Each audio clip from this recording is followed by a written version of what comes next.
I was born in Cuba. I came to Miami when I was 9 years old. Played high school, played American Legion first. I played American Legion when I was 13. Then played high school baseball. Got drafted by the Red Sox out of high school. When I was 17, came here to play in Jamestown my first year of pro ball. And then we came to the park for the first meeting, and there were 52 or 56 players. Wow. And I figured it was going to be tough to make the club. And Right. so we started practicing, and there was only two coaches. Jackie Moore was the manager. Dick Bernardino was the coach. Right. So what they say the first day was everybody go your position. We went out there. There were 7 shortstops. First day. So I say, and I'm the smallest at 5'8", 162 pounds. So we went through practice. Second day, same thing. Second day there were 4. So we did that for a couple more days, and the fourth day there was 1. Everybody became a second baseman and a third baseman. Yeah. And I stayed there, thank God, and I played there all year for Jackie. The funniest thing that happened to me here, I was just telling the story a minute ago. My mom and dad were here, they rest in peace, and bases loaded, 2 outs, and 3-2 was the count. I never walked very much, I never strike out very much. I was never at home plate very long, and I didn't want to strike out in front of my dad. Yeah. So I just wanted to put the ball in play. I hit the ball, and the ball actually went over the center field fence. My God. So I had a grand slam, okay? So I figured I swung very easy. This is the way I gotta do it. So the next day, I came ready, and I was gonna take the same swing. First time up, I hit a ground ball to the pitcher, threw me out. Second time up, I hit another ground ball to the pitcher. And as I'm going to the dugout, Jackie Moore says, "Are we gonna do that all day long, or are you gonna swing the bat?"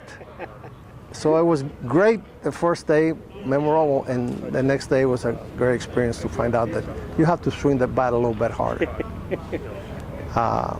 But my deepest experience here was with Anthony Caprino. Tony Caprino. I think he liked me a lot, either because I was the smallest guy on the team, or because of my nickname, which was small, was Chico. And he would be here at practice most of the time. But our first trip is in Batavia. So we're leaving, and he's there next to the bus with his mom, and his mom tells me that he wants to rub my bat for good luck. So I bring 2 bats, just in case one broke. And he said no, only 1. So he rubbed the bat, and I went on the trip. Well, I got 3 hits in Batavia. Every game at home, he would rub my bats. Every time his mom would bring him before a road trip, he would rub my bats. I played 69 games. I had 96 hits. And I knew no matter what happened,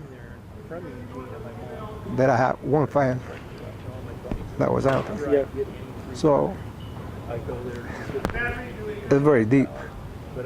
So You also on that team, you had a couple guys who went on to play big careers. big careers. Cecil Cooper and Ben Ogilvy. Did you get a sense of either of them while in Jamestown? Okay, Cecil signed late. Yeah. I think he only played 1 month here. I think he hit like 436, 450. Really? But they were all ground balls and soft hits, and he just beat balls to first base because he could run.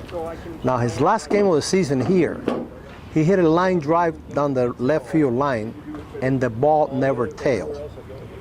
So there was some strength there. On the other hand, Benji didn't show that much, except that he could hit the ankle high throw, the ankle high pitch, further than any human being that I ever seen. Is that right? And he was maybe 165, 170 pounds. Right. But defensively, they were both pretty raw. They were high school kids too. Right. And in time, they became good defensive players. I think Cesar even won Gold Gloves. Right. And they became great hitters with a lot of power. Later on in your career, your paths crossed with Dwight Evans, who also started in Jamestown with the Red Sox. Again, when your paths crossed with Dwight, did you get a sense that he was somebody special? Yes, yes. He was a great outfielder. He had a great arm. And he had power. A lot of power the opposite way, which is strange for a right-hander hitter. And I was lucky enough during those years with Boston to play with some great players. I played with Carlton Fisk. I played with Jim Rice. Played with Fred Lynn. Right. So it was a great organization. They had a lot of prospects in those years. How long were you in the Red Sox organization? All my career. Okay. Yeah. How many years was that? 7. 7 years? Till I got hurt, yes. Yep. Did you know when you got hurt that might be the end? After the surgery, yes, because my knee never healed. Right. It was maybe 7 months or 8 months before they had the arthroscopic surgery. Right. So, but every year that I played, I enjoyed it, and I had great memories. And I even played in the Mexican League. Looking around here, you see the field, you see the dirt, the same dirt that Dan Lynetta turned over so he could become a somebody in life, you know? Okay. What do you think? Well, when I was here, I think the scoreboard was not there. I think the wall didn't have many signs, if it had any at all. There was no trees. We could see a little hill up there, and the school was right on top. And I think the dugouts are exactly the same. The water fountain's still there. Probably doesn't work now. Guys don't use it anymore. For us, that's all we had. So, but it's still, no matter where I go, no matter how long I stay anywhere, this for me is home. What'd you guys do after the game? What'd you do to... Well, I was 17 years old. Yep. So the legal age to go anywhere here was 18. So even at the place where I was staying, at the College Inn, I couldn't even go to the bar to get my sandwich. Somebody else had to bring it for me. person who developed the most and maybe exceeded their potential? Oh, without a doubt. How far, you want me to go back? Yeah. I can go back. Sure. Ozzie Guillen. Ozzie Guillen. I had him when he was 16 years old. Maybe 145 pounds. Nothing. I mean, he was below average probably in everything. Fielding, hitting, throwing, running. He had one thing. He wanted to play so bad. And he wanted to win more than any player that I have ever coached. That's all he talked about. Well, that's all I talked about. You know, when I played, that's all I wanted to do was win.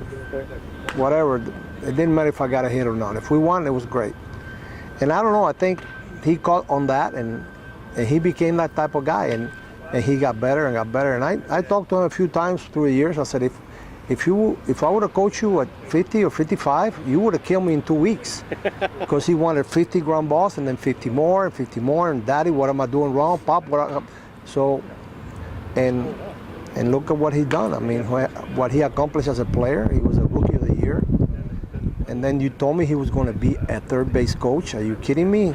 He's always talking about everything, but he had to pay attention coaching third base. And now you tell me he's going to be a major league manager and win a World Series?